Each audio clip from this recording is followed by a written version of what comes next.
ಓಂ ರತಿದತ್ವಾತ್ ಪರೋ ವಿಷ್ಣುಃ ಮುಖ್ಯತೋ ರಾತ್ರಿರುಚ್ಯತೆ ತದಾಶ್ರಯತ್ವಾತ್ ದುರ್ಗಾಪಿ ರಾತ್ರಿರಿತ್ಯಭಿಧೀಯತೆ ರತತ್ವಾತ್ ಭಾತ್ಮಕೆ ವಿಷ್ಣಾವಥವಾಪಿ ಜಗದ್ಭೃತೇಃ ಭರತೋ ವಾಯುರುದ್ದಿಷ್ಟಃ ಭಾರತೀ ತತ್ಸರಸ್ವತಿ ಮಹತ್ವಾತ್ ಭಾರವತ್ವಾಚ್ಚ ಮಹಾಭಾರತಮುಚ್ಯತೆ ನಿರುಕ್ತಮಸ್ಯ ಯೋ ವೇದ ಸರ್ವಪಾಪೈಃ ಪ್ರಮುಚ್ಯತೆ.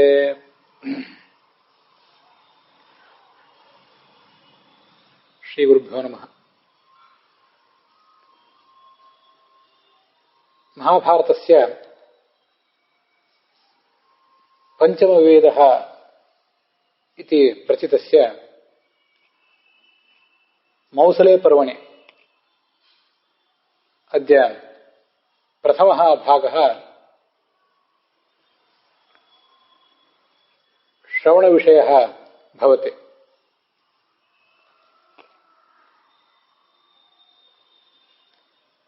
ವ್ಯತೀತೆ ಆಶ್ರಮವಾಸಿಕೆ ಪರ್ವಣಿ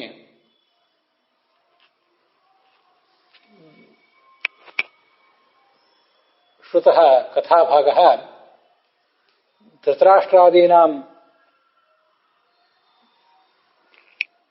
ಸ್ವರ್ಗತಿಂ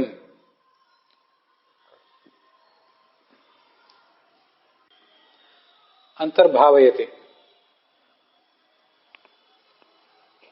ತದನಂತರಂ ಪಾಂಡವಾಃ ಕಿಮಕುರ್ವತ ಇತಿ ಅಸ್ಮಿನ್ ಮೌಸಲೆ ಪರ್ವಣಿ ವರ್ಣ್ಯತೆ. ಮೋಕ್ಷಂ ಪ್ರಾಪ್ತೇಥ ವಿದುರೆ ಧೃತರಾಷ್ಟ್ರೇ ದಿವಂ ಗತೆ ಸಂಜಯಾದೌ ಚ ಭಗವನ್ ಕಿಮಕುರ್ವತ ಪಾಂಡವ. ಈ ವಿದುರ ಮೋಕ್ಷ ಪಡೆದ, ಧೃತರಾಷ್ಟ್ರ ಸಂಜಯಾದಿಗಳು ಕೂಡ ಮೋಕ್ಷವನ್ನು ಪಡೆದರು. ಮುಂದೆ ಪಾಂಡವರು ಏನು ಮಾಡಿದರು ಅಂತ ಜನಮೇಜಯ ವೈಶಂಪಾಯನರನ್ನ ಪ್ರಶ್ನಿಸಿದ. ಮುಂದೆ ವೈಶಂಪಾಯನರು ಕಥೆಯನ್ನು ಹೇಳಲಿಕ್ಕೆ ತೊಡಗಿದರು. ಈ ಒಂದು ನಾವು ನೋಡ್ತಿರುವಂಥ ಶ್ಲೋಕ ಕಿಮಕುರ್ವತ ಅನ್ನುವಂಥ ಶ್ಲೋಕ ಏನಿದೆ, ಇದು ಎಲ್ಲ ಕಡೆ ಕಂಡು ಬರೋದಿಲ್ಲ. ಷಟ್ರಿಂಶೆ ವತ್ಸರೆ ಪ್ರಾಪ್ತೆ ತದಾ ಕೌರವನಂದನಃ ಅನ್ನುವಂಥ ಶ್ಲೋಕದಿಂದ ಆರಂಭಿಸಿ ಈ ಮುಂದಿನ ಕಥೆ ಎಲ್ಲ ಕಡೆ ಕಂಡು ಬರ್ತದೆ. ಯುಧಿಷ್ಠಿರ ರಾಜ್ಯಭಾರ ಮಾಡಲಿಕ್ಕೆ ತೊಡಗಿದ ಮೇಲೆ 36 ವರ್ಷಗಳು ಕಳೆದಿದ್ದವು. ಆಗ ಅನೇಕ ಅಪಶಕುನಗಳನ್ನ ಅವನು ನೋಡಿದ ಅಂತ ಅಲ್ಲಿ ಹೇಳ್ತಾರೆ. ಏನು ಅಪಶಕುನಗಳು? ಭಯಂಕರವಾದಂತಹ ಬಿರುಗಾಳಿ ಬೀಸ್ತಾ ಇತ್ತು. ಆ ಬಿರುಗಾಳಿಯ ಜೊತೆಗೇನೆ ಕಲ್ಲಿನ ಮಳೆ ಕೂಡ ಬರ್ತಿತ್ತಂತೆ.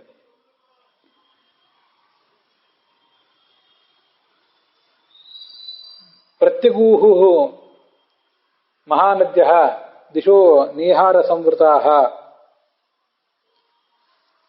ಈ ದೊಡ್ಡ ದೊಡ್ಡ ನದಿಗಳೆಲ್ಲ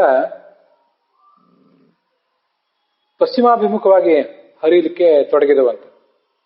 ಸಾಮಾನ್ಯವಾಗಿ ಗಂಗಾ ನದಿ, ಯಮುನಾ ನದಿ ಮೊದಲಾದವು ಎಲ್ಲವೂ ಕೂಡ ಪೂರ್ವಾಭಿಮುಖವಾಗಿ ಹರಿತವೆ, ನಮಗದು ಗೊತ್ತಿದೆ.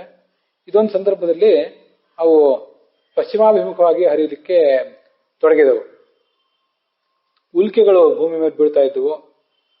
ಸೂರ್ಯ ಪೂರ್ಣವಾಗಿ ಧೂಳಿನಿಂದ ಮುಚ್ಚಿ ಹೋಗಿದ್ದ.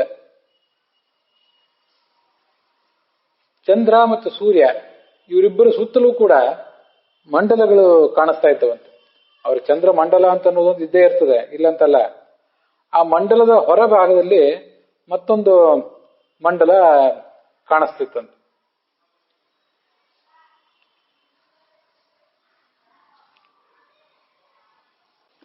ಆ ಮಂಡಲದಲ್ಲಿ ಮೂರು ಬಣ್ಣ ಕಾಣಿಸ್ತಾ ಇತ್ತು. ಕಪ್ಪು ಬಣ್ಣ, ಮತ್ತೆ ಮಧ್ಯಭಾಗದಲ್ಲಿ ಬೂದು ಬಣ್ಣ, ಮೇಲಿನ ಭಾಗ ಎಣ್ಣೆಗೆಂಪು ಬಣ್ಣದಿಂದ ಕೂಡಿತ್ತು ಅಂತ ಹೀಗೆ ಅದನ್ನು ವರ್ಣಿಸ್ತಾರೆ. ಹೀಗೆ ಉತ್ಪಾತ ಕಾಣಿಸಿಕೊಂಡಂತಹ ಕೆಲವು ಕಾಲದಲ್ಲೇ ಯುಧಿಷ್ಠಿರನಿಗೆ ಒಂದು ಬರಸಿಡಿಲಿನಂಥ ವಾರ್ತೆ ಕೇಳಿ ಬರ್ತದೆ. ಯಾದವ ವಂಶೀಯರೆಲ್ಲ ಪರಸ್ಪರ ಬಡಿದಾಡಿಕೊಂಡು ಪ್ರಾಣ ಪರಿತ್ಯಾಗ ಮಾಡಿದರು. ಕೃಷ್ಣಾರ್ಜುನರು ಕೂಡ, ಕೃಷ್ಣ ಮತ್ತು ಬಲರಾಮರು ಕೂಡ ದೇಹ ಪರಿತ್ಯಾಗ ಮಾಡಿದರು ಅಂತ ಕೇಳಿ ಬಂತದ್ದು. ತಮ್ಮಂದ್ರನ್ನು ಕರೆಸಿ ನಾವೀಗೇನು ಮಾಡೋಣ ಅಂತ ಅವನು ಅವರೆಲ್ಲರನ್ನೂ ಪ್ರಶ್ನಿಸಿದನಂತೆ. ಉಳಿದ ಪಾಂಡವರಿಗೂ ಬಹಳ ದುಃಖ ಆಯಿತು. ಪಾಂಡವರಿಗೆ ನಂಬಿಕೆನೇ ಬರಲಿಲ್ಲ, ಕೃಷ್ಣ ಭೂಮಿ ಮೇಲೆ ಇಲ್ಲದಂತ ಆಗ್ತಾನೆ ಅಂತ ಅನ್ನೋದು ನಂಬಿಕೆನೇ ಬರಲಿಲ್ಲ. ಆ ಪಾಂಡವರ ನಾಶಕ್ಕೆ ಕಾರಣವಾದದ್ದು, ಈ ಯಾದವರ ನಾಶಕ್ಕೆ ಕಾರಣವಾದದ್ದು ಆ ಒನಕೆಯ ಕಥೆ. ಅದರ ಬಗ್ಗೆನೇ ಅವರು ಮಾತಾಡ್ತಾ ಕೂತ್ಕೊಂಡಿದ್ರು, ಇದು ಹೀಗಾಯ್ತಲ್ಲ ಅಂತ. ಆಗ ಜನಮೇಜಯ ವೈಶಂಪಾಯನರನ್ನು ಕೇಳಿದ, ಇವರು ಯಾದವರು ಮಹಾಪರಾಕ್ರಮಿಗಳು, ಅವರು ಪರಸ್ಪರ ಹೋರಾಟ ಮಾಡಿ ಸತ್ತದ್ದು ಹೇಗೆ, ಅದನ್ನು ವರ್ಣಿಸಿರಿ ಅಂತ ಕೇಳಿದ.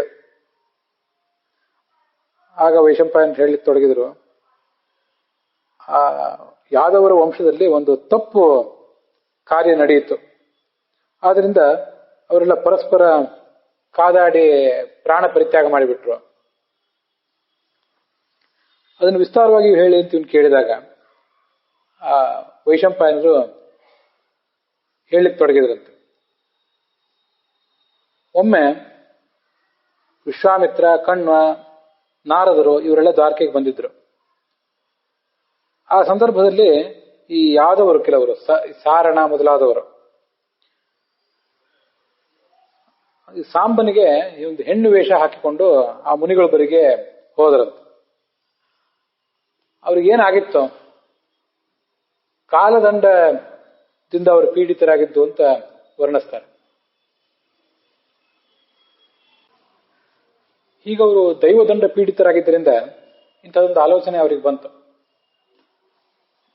ನಮ್ಮ ಯಾದವ ವಂಶದ ಬಭ್ರು ಅಂತನ್ನುವವನ ಪತ್ನಿಯವಳು ಗರ್ಭಿಣಿ ಇದ್ದಾಳೆ, ಯಾವ ಶಿಶು ಇವಳ ಗರ್ಭದಲ್ಲಿ ಹುಟ್ಟುತ್ತದೆ ಅಂತ ಅನ್ನೋದನ್ನ ಜ್ಞಾನಿಗಳಾದಂತಹ ನೀವು ಹೇಳಬೇಕು ಅಂತ ಕೇಳಿದ್ರಂತೆ ಅವರೆಲ್ಲರೂ ಕೂಡ.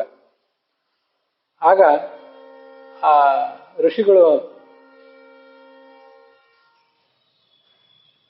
ತಮ್ಮನ್ನ ವಂಚಿಸ್ಲಿಕ್ಕಾಗಿ ಈ ಯಾದವರು ಈ ತರ ಮಾಡ್ತಿದ್ದಾರೆ ಅಂತ ಅನ್ನೋದನ್ನ ತಿಳ್ಕೊಂಡು ಕೋಪದಿಂದ ಹೇಳಿದ್ರಂತೆ, ಇವಳಲ್ಲಿ ಒಂದು ಒನಕೆ ಹುಟ್ಟುತ್ತದೆ, ವೃಷ್ಣ್ಯಂಧಕ ವಿನಾಶಾಯ.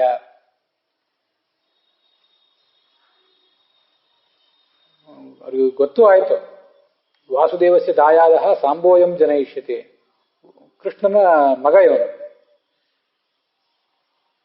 ಇವನೊಂದು ಒನಕೆಯನ್ನ ಹೆರ್ತಾನೆ, ಆ ಒನಕೆಯಿಂದ ನಿಮ್ಮ ವಂಶದ ನಾಶ ಆಗ್ತದೆ. ಮತ್ತೆ ಬಲರಾಮನು ಕೂಡ ಭೂಮಿಯನ್ನು ಬಿಟ್ಟು ಸಮುದ್ರಕ್ಕೆ ಹೋಗಿ ಸೇರಿಬಿಡ್ತಾನೆ. ಕೃಷ್ಣ ಭೂಮಿಯ ಮೇಲೆ ಕುತ್ಕೊಂಡಿರುವಾಗ ಜರ ಅನ್ನುವ ಬೇಡರವನು ಆತನ ಪಾದವನ್ನ ಸೀಳ್ತಾನೆ. ಇಂಥದ್ದೊಂದು ನಾಶ ನಿಮಗಾಗ್ತದೆ ಅಂತ ಅವರು ಭಯಂಕರವಾದ ಶಾಪ ಕೊಟ್ಟುಬಿಟ್ರಂತೆ.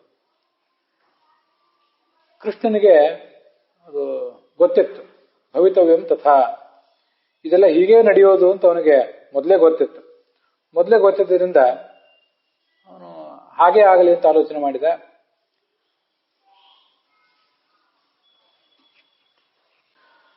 ಆ ಯದುವಂಶೀಯರ ಸಂಹಾರ ಬೇರೆ ರೀತಿಯಿಂದ ಆಗೋದು ಸಾಧ್ಯನೂ ಇರಲಿಲ್ಲ. ಆದ್ರಿಂದಾಗಿ ಇದು ಅನಿವಾರ್ಯ ಆಗಿತ್ತು, ಹೀಗೆ ನಾಶ ಆಗಬೇಕಾದದ್ದು ಅವರಿಗೆ ಅನಿವಾರ್ಯ ಆಗಿತ್ತು. ಎಲ್ಲ ಯಾದವರು ರಾಜನಾದಂತಹ ಉಗ್ರಸೇನಿಗೆ ಈ ನಡೆದಂತಹ ಘಟನೆಯನ್ನ ಹೇಳಿದರು. ಅವನಿಗೂ ತುಂಬಾ ಖೇದ ಅನಿಸಿತು. ಆ ಒನಕೆಯನ್ನ ಅವರು ಚೆನ್ನಾಗಿ ಕುಟ್ಟಿ ಪುಡಿ ಮಾಡಿಸಿದ್ರಂತೆ. ಮತ್ತೆ ಅದನ್ನ ಸೈನಿಕರು, ಸೇವಕರು ಮೊದಲಾದವರೆಲ್ಲ ತಗೊಂಡು ಹೋಗಿ ಸಮುದ್ರಕ್ಕೆ ಹಾಕಿಬಿಟ್ರು. ಮತ್ತೆ ಕೃಷ್ಣ, ರಾಮ ಇವರೆಲ್ಲರೂ ಸೇರಿ ಆ ನಗರದಲ್ಲಿ ಒಂದು ಆಜ್ಞೆಯನ್ನು ಕೂಡ ಹೊರಡಿಸಿದರಂತೆ. ಅದ್ಯ ಪ್ರಭೃತಿ ಸರ್ವೇಷು ವೃಷ್ಣ್ಯಂಧಕ ಗುರೇಶ್ವಿಹ ಸುರಾಸವೋ ನ ಕರ್ತವ್ಯ, ಯಾರೂ ಕೂಡ ಮದ್ಯಪಾನವನ್ನ ಮಾಡುವಂತಿಲ್ಲ, ಇದೆಲ್ಲರಿಗೂ ಗೊತ್ತಿರಲಿ. ಅದನ್ನು ತಯಾರು ಮಾಡಬಾರ್ದು. ನಕರ್ತವ್ಯ ತಯಾರು ಮಾಡಬಾರದು ಅಂತ ಅದನ್ನ ವರ್ಣಿಸಿದ್ದಾರೆ. ಕಟ್ಟುನಿಟ್ಟಾಗಿ ಪಾಲಿಸಬೇಕು ಈ ನಿಯಮವನ್ನ. ಎಶ್ಚ ನೋ ವಿಜಿತಂ ಕುರ್ಯಾತ್ ಪೇಯಂ ಕಶ್ಚಿನ್ ನರಃ ಕ್ವಚಿತ. ಯಾರಿಗೂ ತಿಳಿಯದಂತೆ ಇಂಥ ಒಂದು ಪಾನವನ್ನು ಯಾರಾದರೂ ತಯಾರಿಸಿದ್ದಾದ್ರೆ ಅವನನ್ನ ಶೂಲಕ್ಕೇರಿಸ್ತೇವೆ. ರಾಜರ ಸೈನಿಕರು ಎಲ್ಲ ಕಡೆ ಇದನ್ನ ವರ್ಣಿಸಿದರು. ಅದನ್ನ ತಯಾರಿಸುವುದು ಅಂತ ಇಲ್ಲಿ ವರ್ಣನೆ ಮಾಡಿದ್ದಾರೆ. ತಯಾರಿಸುವುದು ಅಂತ ಮಾತ್ರ ಅಲ್ಲ, ಪಾನ ಮಾಡುವುದು ಕೂಡ. ಕುಡಿಯುವುದು ತಯಾರಿಸಲೂಬಾರದು, ಕುಡಿಯಲೂಬಾರದು ಅಂತಾನೆ ಅದರ ಅರ್ಥ. ಮೂಲತಃ ಪಾನ ಮಾಡಬಾರದು ಅಂತಾನೆ ಅದರ ತಾತ್ಪರ್ಯ. ಹೀಗೆ ಒಂದು ಆಜ್ಞೆಯನ್ನು ಹೊರಡಿಸಿದರು. ಮತ್ತೆ ಯಾರು ಕೂಡ ಆ ನಿಷಿದ್ಧ ಕರ್ಮವನ್ನು ತಾವಿನ್ನು ಮಾಡುವುದಿಲ್ಲ ಅಂತ ಒಂದು ತೀರ್ಮಾನ ಮಾಡಿಕೊಂಡ್ರಂತೆ.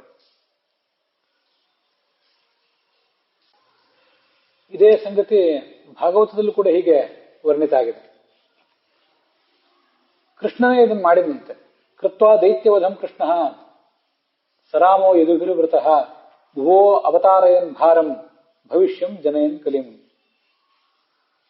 ಭೂಮಿಯ ಭಾರವನ್ನ ಪರಿಹರಿಸಬೇಕಾಗಿತ್ತು.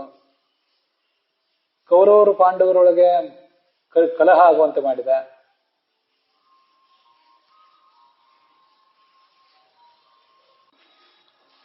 ಕೌರವರ ಮಾತುಗಳಿಂದ, ಅವರ ವರ್ತನೆಗಳಿಂದ ಪಾಂಡವರಿಗೆ ತುಂಬ ಕೋಪ ಬರುವಂತಾಗಿತ್ತು.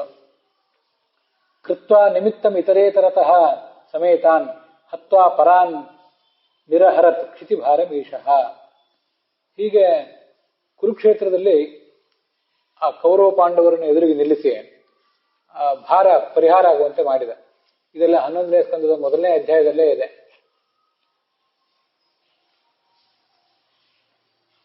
ಇಷ್ಟೆಲ್ಲ ದೊಡ್ಡ ಪ್ರಮಾಣದಲ್ಲಿ ಶತ್ರುನಾಶವನ್ನು ಮಾಡಿಸಿದವನೇ ಈ ಕೃಷ್ಣ. ಭೂಭಾರ ರಾಜಕೃತನಾಂ ಯದುಭಿರ್ನಿರಸ್ಯ ಗುಪ್ತೈ ಸ್ವಭಾವಭೂಭಿ ಅಚಿಂತಯತ ಅಪ್ರಮೇಯ. ಜರಾಸಂಧಾದಿಗಳನ್ನ ಭೀಮಸೇನನಿಂದ ನಾಶಪಡಿಸಿದ್ದ. ಕಾಲೇಬರನನ್ನು ತಾನೇ ನಾಶ ಮಾಡಿದ್ದ.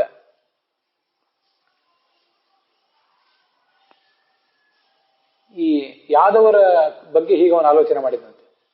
ಭೂಭಾರ ಎಲ್ಲ ಪರಿಹಾರ ಆಗಿದೆ, ಆದ್ರೆ ಇನ್ನೂ ಪೂರ್ಣ ಪರಿಹಾರ ಕಂಡಿಲ್ಲ. ಯಾಕೆಂದ್ರೆ ಈ ಯಾದವರ ಕುಲ ಇನ್ನೂ ಕೂಡ ಭೂಮಿಯ ಮೇಲಿದೆ. ಯದ್ ಯಾದವಂ ಕುಲಮಹೋ ಅವಿಶಸ್ಯ ಮಾಸ್ತೆ. ಈ ಯಾದವರ ಕುಲವನ್ನು ಬೇರೆ ಯಾರು ಕೂಡ ಮಣಿಸುವಂತೇನೂ ಇಲ್ಲ. ಇವರು ನಾಶ ಆಗದ ಹೊರತು ಈ ಭೂಭಾರ ಪರಿಹಾರ ಆಗುವುದೂ ಇಲ್ಲ. ದೊಡ್ಡ ಸೈನ್ಯ ಇವರಲ್ಲಿದೆ, ನನ್ನನ್ನು ಆಶ್ರಯಿಸಿದ್ದಾರೆ, ಇವರಿಗೆ ಸೋಲಾಗೋದು ಹೇಗೆ? ಆದ್ರಿಂದ ಕಾಡ್ಗಿಚ್ಚಿನಲ್ಲಿ ಆ ಕಾಡ್ಗಿಚ್ಚು ಕಾಡಿನಲ್ಲಿ ಹಬ್ಬಿದಾಗ ಬಿದಿರ ಬೆಟ್ಟಗಳು ಪರಸ್ಪರ ಘರ್ಷಿಸಿ ಸುಟ್ಟು ಹೋಗುವಂತೆ ಈ ಯಾದವರು ಕೂಡ ಅಂತಃಕಲಹದಿಂದಲೇ ನಾಶ ಕಾಣಬೇಕು ಅಂತ ಅವನು ಆಲೋಚನೆ ಮಾಡಿದಂತೆ. ಏವಂ ವ್ಯವಸಿತೋ ರಾಜನ್ ಸತ್ಯ ಸಂಕಲ್ಪ ಈಶ್ವರ ಶಾಪವ್ಯಾಜೇನ ವಿಪ್ರಾಣ ಸಂಜಹ್ರೆ ಸ್ವಕುಲಂ ವಿಭು. ಮುನಿಶಾಪದ ನೆಪದಿಂದ ತಾನು ಆ ಯಾದವರ ಕುಲವನ್ನು ನಾಶ ಮಾಡಿದ.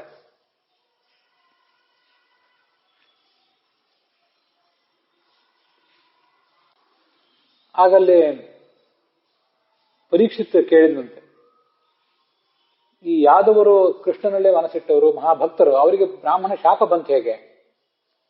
ಆಗ ಶುಕ ಹೀಗನ್ನು ಉತ್ತರಿಸಿದರು.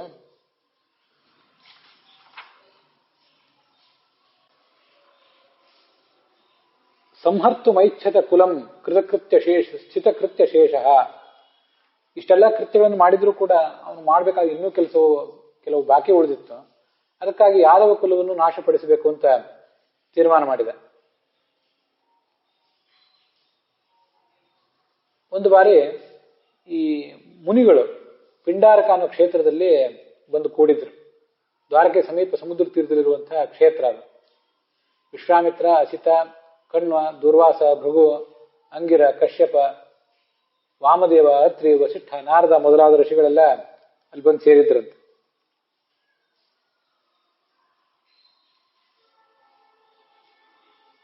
ಆಗ ಈ ಸಾಂಬನಿಗೆ, ಅವನು ಜಾಂಬವತಿಯ ಮಗ, ಮುನಿಗಳ ಬಳಿಗೆ ಕರ್ಕೊಂಡು ಬಂದ್ರಂತೆ. ತಮ್ ವೇಷಯಿತ್ವಾ ಸ್ತ್ರೀ ವೇಷೈಹೇ ಸಾಂಬಂ ಜಾಂಬವತಿ ಸುತಂ ಏಷಾ ಪೃಚ್ಛತಿ ಓ ವಿಪ್ರಾಹ ಅಂತರ್ವತ್ನಿ ಅಸಿತೇಕ್ಷಣ. ಅವಳು ತನಗೇ ಕೇಳಲಿಕ್ಕೆ ಸಂಕೋಚ ಪಡ್ತಿದ್ದಾಳೆ, ನೀವು ಅವಳು ಯಾವ ಶಿಶುವನ್ನು ಹೆರತಾಳೆ ಅಂತ ಅನ್ನೋದನ್ನ ತಿಳಿಸ್ಬೇಕು ನಮಗೆ.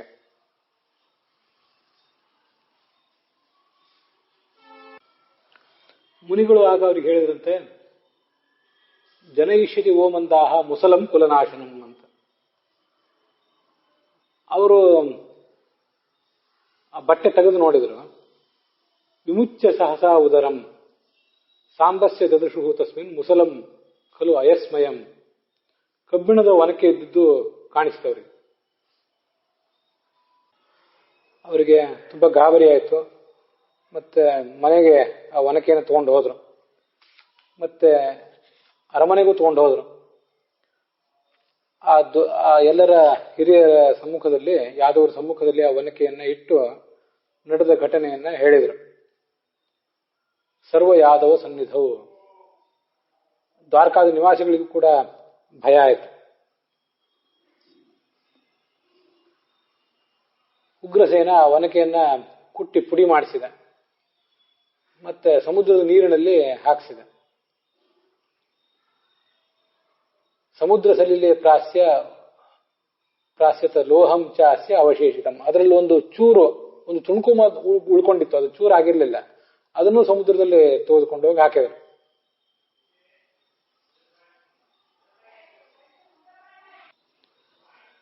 ಆ ಉಳಿದ ಒಂದು ತುಂಡನ್ನ ಒಂದು ಮೀನು ನುಂಗಿತ್ತು.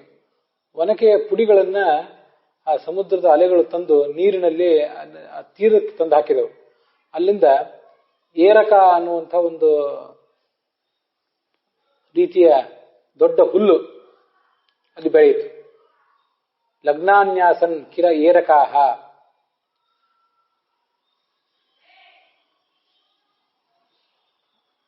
ಒಂದು ಬಾರಿ ಸಮುದ್ರದಲ್ಲಿ ಮೀನುಗಾರರು ಬಲೆ ಬೀಸಿದ್ರು. ಈ ಕಬ್ಬಿಣದ ತುಂಡನ್ನ ನುಂಗಿದಂತಹ ಮೀನು ಕೂಡ ಆ ಮೀನುಗಾರರ ಬಲೆಯಲ್ಲಿ ಸಿಕ್ಕಿಬಿತ್ತು. ಅದು ಮುಂದೆ ಜರ ಅನ್ನುವನ ಒಬ್ಬನ ಬೇಡನ ಕೈಗೆ ಹೋಗಿ ತಲುಪಿತು. ಅವನು ಅದನ್ನು ತೆಗೆದುಕೊಂಡು ಒಂದು ಬಾಣದ ತುದಿ ಮಾಡಿಕೊಂಡ, ತನ್ನ ಒಂದು ಬಾಣದ ತುದಿಯನ್ನಾಗಿ. ಕೃಷ್ಣನಿಗೆ ಎಲ್ಲವೂ ಕೂಡ ಗೊತ್ತೇ ಇತ್ತು. ಆದರೆ ಅವನು ಕಾಲಸ್ವರೂಪ, ಕಾಲರೂಪಿ ಅನ್ವಮೋದತ, ಏನೇನು ನಡೀತದೋ ಅದೆಲ್ಲ ನಡೀಲಿ ಅಂತಾನೆ ಅವನು ಆಲೋಚನೆ ಮಾಡಿಬಿಟ್ನಂತೆ.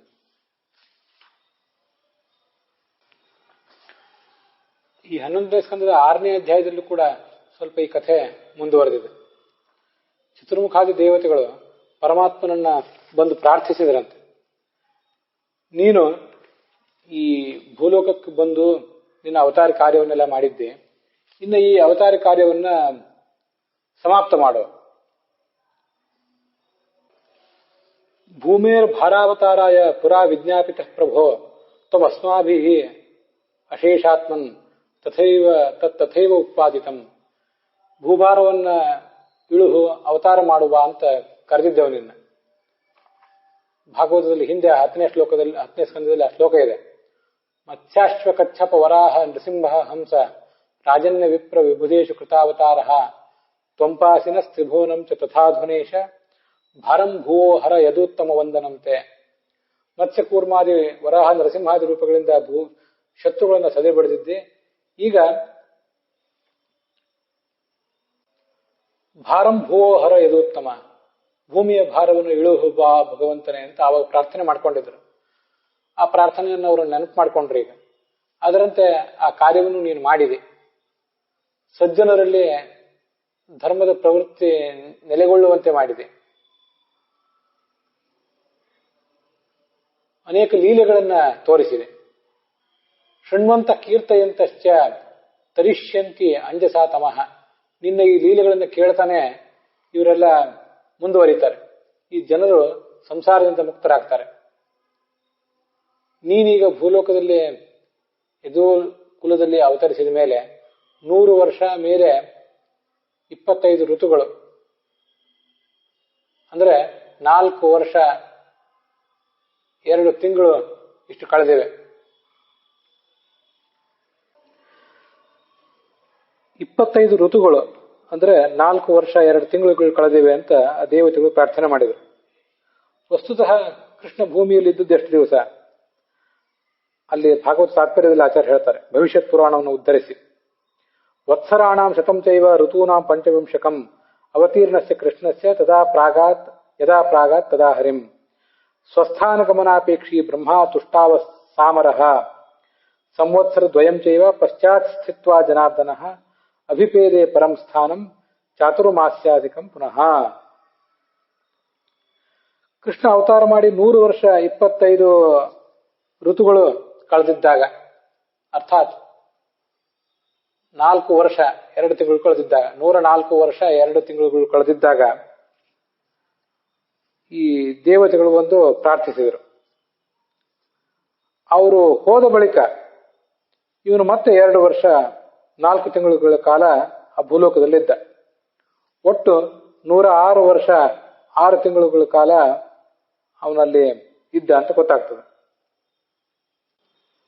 ಹೀಗೆ ಕೃಷ್ಣನ ಒಟ್ಟಾರೆ ಆಯುಷ್ಯ 106 ವರ್ಷ 6 ತಿಂಗಳು.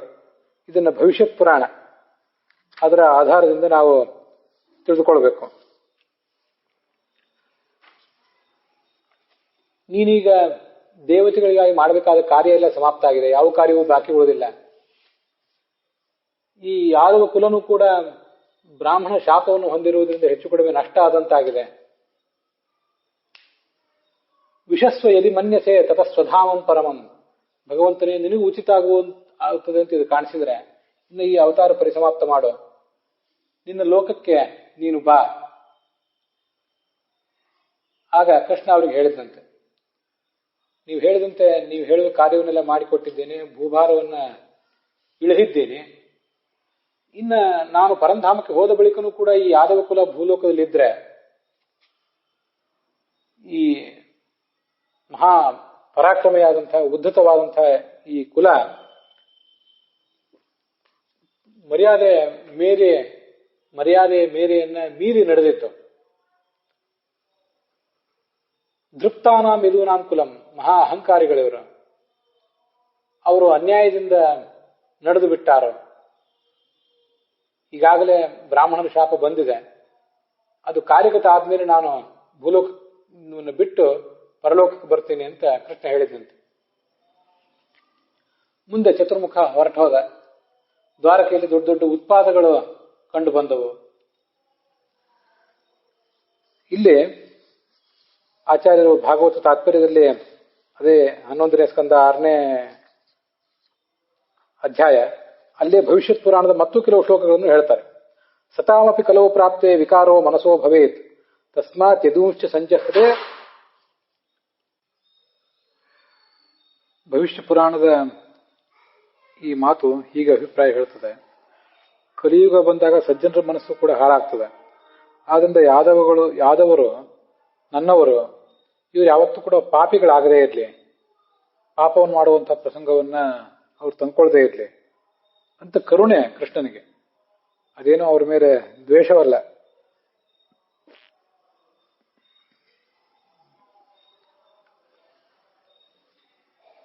ಪುನರ್ಲೋಕವಿವೃದ್ಧ್ಯರ್ಥಂ ಅವತ್ತರೇಯಾದಿಕಾನ್ ಹರಿಹಿ. ಲೋಕದಲ್ಲಿ ಧರ್ಮ ಯಾವತ್ತೂ ಕೂಡ ಸಮೃದ್ಧವಾಗಿರಬೇಕು ಅಂತನ್ನುವುದು ಕೃಷ್ಣನ ಆಲೋಚನೆ. ಅದಕ್ಕಾಗಿ ಅವನು ಪಾಂಡವರ ಮೊಮ್ಮಗ ಪರೀಕ್ಷಿತನನ್ನ ಈ ಭೂಲೋಕದಲ್ಲಿ ಇಟ್ಟಿದ್ದ. ಅಲ್ಲಿಂದ ಕ್ಷೇಮಕ ರಾಜನವರೆಗೆ ಈ ರಾಜರ ಪರಂಪರೆ ಅಂತ ಅನ್ನೋದು ಮುಂದುವರಿಬೇಕು ಅಂತ ಅನ್ನೋದು ಅವನ ಧೋರಣೆ ಆಗಿತ್ತು.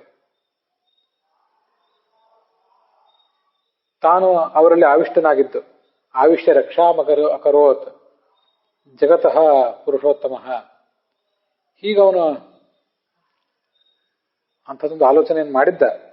ಆದರೆ ಯಾದವರು ಈ ಪರೀಕ್ಷಿತ ರಾಜನ ಕಾಲದಲ್ಲಿ ಈಗ ಮುಂದುವರೆದದ್ದಾದ್ರೆ ಅವರು ಮಹಾಬಲಿಷ್ಠರಾದ್ರಿಂದ ಅವರನ್ನು ಯಾರೂ ಕೂಡ ನಿಯಂತ್ರಿಸುವುದು ಸಾಧ್ಯ ಇಲ್ಲ ಅಂತ ಆಗ್ತದೆ. ಅದಕ್ಕಾಗಿ ನಾನು ಅವರನ್ನು ಸಂಹರಿಸಿಯೇ ಹೋಗಬೇಕು ಅಂತ ಕೃಷ್ಣ ಆಲೋಚಿಸಿದ. ಅದರಿಂದ ಮುಂದೆ ಏನ್ ಮಾಡಿದ ಕೃಷ್ಣ ನೀವು ಭಾಗವತ ತಿಳಿಸುವಂತೆ ಅಂದ್ರೆ ಉತ್ಪಾತಗಳು ಎಲ್ಲ ಕಡೆ ಕಂಡು ಬಂದವು. ಅದಕ್ಕೆ ಕೃಷ್ಣ ಎಲ್ಲ ಯಾದವರನ್ನು ಕರೆದ. ವಿಲೋಕ್ಯ ಭಗವಾನ್ ಆಹ ಯದು ವೃದ್ಧಾನ್ ಸಮಾಗತಾನ್. ನಾವೀಗ ಇಲ್ಲಿಂದ ಪ್ರಭಾಸ ಕ್ಷೇತ್ರಕ್ಕೆ ಹೋಗೋಣ. ಅಲ್ಲಿ ಚಂದ್ರ ದಕ್ಷ ಪ್ರಜಾಪತಿಯ ಶಾಪವನ್ನ ಪರಿಹರಿಸಿಕೊಂಡಂತಹ ಒಂದು ಸ್ಥಳ ಇದೆ. ಅಲ್ಲಿ ನಾವು ಹೋಗೋಣ. ಪಿತೃ ದೇವತೆಗಳಿಗೆಲ್ಲ ತರ್ಪಣವನ್ನು ಕೊಡೋಣ. ಬ್ರಾಹ್ಮಣರಿಗೆ ಭೋಜನಾದಿಗಳನ್ನು ಮಾಡಿಸೋಣ. ಇಂತಹ ಪುಣ್ಯ ಕಾರ್ಯಗಳಿಂದ ನಾವೆಲ್ಲ ಈ ಅಧರ್ಮವನ್ನ ದಾಟೋಣ, ನಮಗೆ ಬಂದಿರುವಂತಹ ಈ ಕಷ್ಟವನ್ನು ಕೂಡ ದಾಟೋಣ ಅಂತ ಕೃಷ್ಣ ಹೇಳಿದಂತೆ. ಇದರ ಮುಂದುವರಿದ ಭಾಗ ಆ ಭಾಗವತದ 11ನೇ ಸ್ಕಂದದ 30ನೇ ಅಧ್ಯಾಯದಲ್ಲಿದೆ. ದಿವಿ ಭುವಿ ಅಂತರಿಕ್ಷೇ ಚ ಮಹೋತ್ಪಾತಾನ್ ಸಮಸ್ಥಿತಾನ್ ದೃಷ್ಟ್ವಾಸೀನಾನ್ ಸುಧರ್ಮಾಯಾಂ ಕೃಷ್ಣ ಪ್ರಾಹ ಇದೂನಿಮಾನ್. ಏನು ಅವರಿಗೆಲ್ಲರಿಗೂ ಹೇಳಿದ ಕೃಷ್ಣ ಅಂದ್ರೆ ಈತಿ ಘೋರಾಹ ಮಹೋತ್ಪಾತಾಹ, ಭಯಂಕರವಾದ ಉತ್ಪಾತಗಳು ಇಲ್ಲಿ ಕಾಣಿಸ್ತಾ ಇವೆ. ಅದನ್ನ ನೀವು ಎಲ್ಲರೂ ಕೂಡ ನೋಡ್ತಾ ಇದ್ದೀರಿ. ನಾವು ಇಲ್ಲಿ ಇನ್ನು ಇರುವುದು ಬೇಡ, ಪ್ರಭಾಸ ಕ್ಷೇತ್ರಕ್ಕೆ ಹೋಗೋಣ. ವಯಂ ಪ್ರಭಾಸಂ ಯಾಸ್ಯಾಮಃ. ಅಲ್ಲಿ ಸರಸ್ವತಿ ನದಿ ಪಶ್ಚಿಮಕ್ಕೆ ಹರಿತದೆ. ಅಲ್ಲಿ ಧರ್ಮ ಕಾರ್ಯಗಳನ್ನು ಮಾಡೋಣ.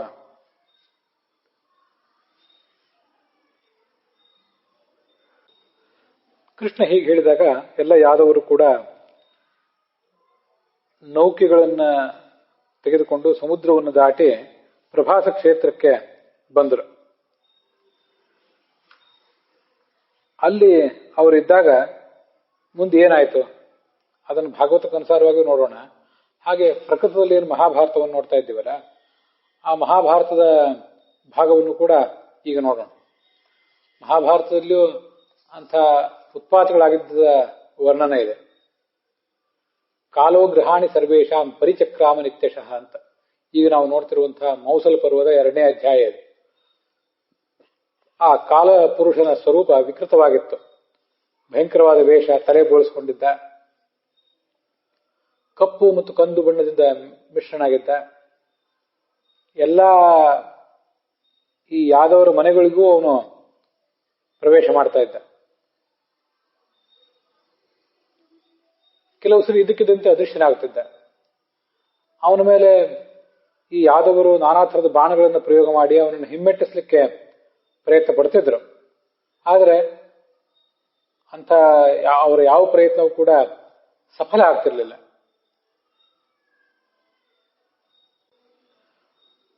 ನಚಾ ಶಕ್ಯದ ವೇದ್ಧುಂ ಸಹ ಸರ್ವಭೂತಾತ್ಯಸ್ತದ.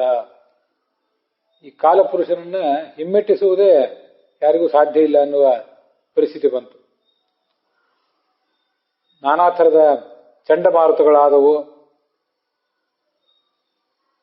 ರಸ್ತೆಯಲ್ಲಿ ಇಲಿಗಳ ಸಂಖ್ಯೆ ಹೆಚ್ಚಾಯಿತು. ಎಲ್ಲಿ ನೋಡಿದಲ್ಲಿ ಇಲಿಗಳು ಕಾಣ್ತಾ ಇದ್ದವು.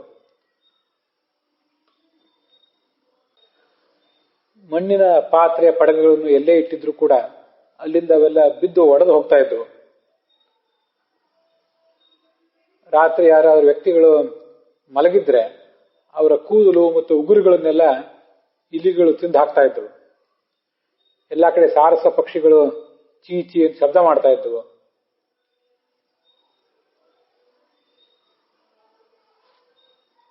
ಪಾರಿವಾಳದ ಸಂಚಾರ ಎಲ್ಲ ಕಡೆ ಕೇಳಿ ಬರ್ತಾ ಇತ್ತು.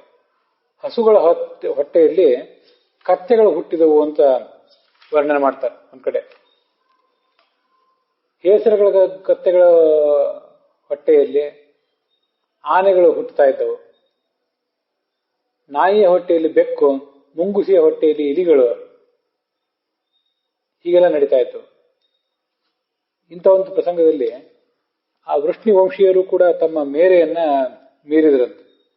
ಅದೇಗೆ ಮೇರೆಯನ್ನು ಮೀರಿದ್ರು ಅಂದ್ರೆ, ಏನೋ ಪಾಪಕರ್ಮವನ್ನು ಅವರು ಮಾಡಿದಾಗೆಲ್ಲ ಹಿಂದೆ ಅವರು ನಾಚ್ಕೋತಾ ಇದ್ರು. ಅದು ಈಗ ಮಾತ್ರ ಪಾಪಕರ್ಮವನ್ನು ಮಾಡಿದ್ರೂ ಕೂಡ ಅವರಿಗೆ ಯಾವುದೇ ನಾಚಿಕೆ ಇಲ್ಲದಂತಾಯ್ತು. ಬ್ರಾಹ್ಮಣರನ್ನ, ದೇವತೆಗಳನ್ನ, ಪಿತೃಗಳನ್ನೆಲ್ಲ ದ್ವೇಷಿಸ್ತಾ ಇದ್ರು. ಬಲರಾಮಕೃಷ್ಣನನ್ನು ಹೊರತುಪಡಿಸಿ ಉಳಿದವರೆಲ್ಲರನ್ನು ಕೂಡ ಅವರು ಅವಮಾನಿಸ್ತಾ ಇದ್ರು.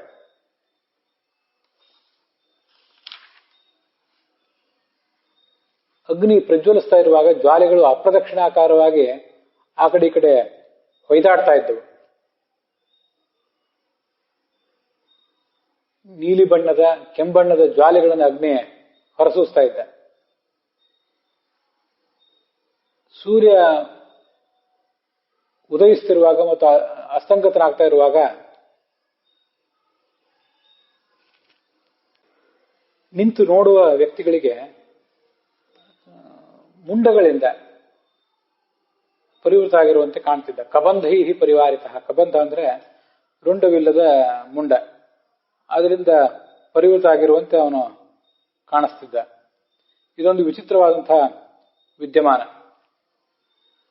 ಆ ಕಬಂಧ ಅನ್ನೋದನ್ನ ಕೆಲವರು ಅನುವಾದಿಸಿಲ್ಲ. ಧೂಮಕೇತುಗಳಿಂದ ಆವೃತನಾಗಿದ್ದ ಅಂತ ಅನುವಾದ ಮಾಡ್ತಾರೆ. ಅದ್ಯಾಕೋ ಅಷ್ಟು ಸಮಾಧಾನ ಕೊಡುವಂತಹ ಅನುವಾದ ಅಲ್ಲ. ಅಂತೂ ಏನು ಬಂದಿದೆ ಅಂತ ಅನ್ನೋದನ್ನು ಹೇಳಿದ್ದೇನೆ. ಅಡುಗೆ ಮನೆಗಳಲ್ಲಿ ಅನ್ನ ಮಾಡಿಟ್ಟಂತಹ ಪಾತ್ರಗಳಲ್ಲಿ ಅದನ್ನು ಬಳಸಲಿಕ್ಕೆ ತಗೊಂಡು ಹೋದಾಗ ಆಹಾರ್ಯಮಾಣೆ ಕೃಮಯ ವ್ಯದೃಶ್ಯಂತ ಸಹಸ್ರಶಃ.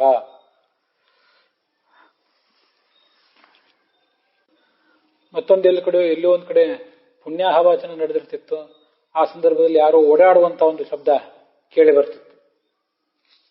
ನಕ್ಷತ್ರಗಳು, ಗ್ರಹಗಳು ಪರಸ್ಪರ ಸಂಘರ್ಷ ಹೊಂದುವಂತೆ ಕಾಣಿಸ್ತಾ ಇತ್ತು.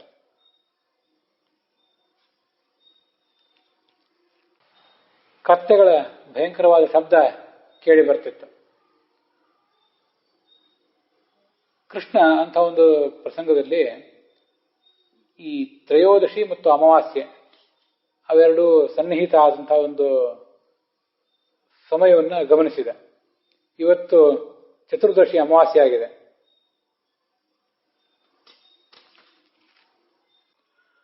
ತ್ರಯೋದಶಿ ದಿವಸವೇ ಅಮಾವಾಸ್ಯೆ ಬರುವುದು ಅಂದ್ರೆ ಚತುರ್ದಶಿ ಕ್ಷೀಣವಾಗಿರುವುದು.